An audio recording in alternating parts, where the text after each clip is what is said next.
Welcome to Azzadous Studios. In this video I'm going to show you a quick little trick to add some real excitement to your hats.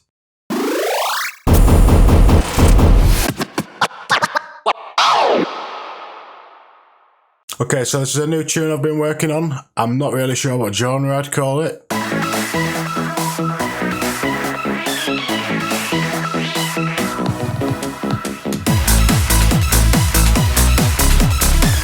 Okay, so here I've got my open hi-hat.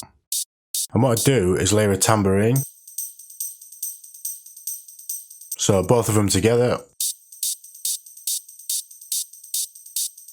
Let's have a look at the effect chain.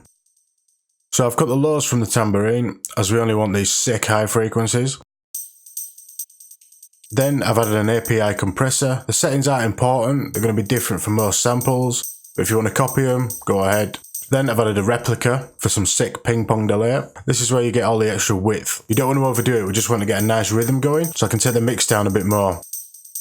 And notice the feedback is low as well. We don't need a lot of feedback because the tambourine is being sent into delay on every offbeat. So if we raise the feedback, you'll be able to hear the delay building up. So keep the mix and feedback quite low, just to add a nice bit of width to the sound. And that's it, super simple and really effective. If you like this video, remember to like and share and subscribe and ring the bell to keep up to date with future videos. And I'll see you next time.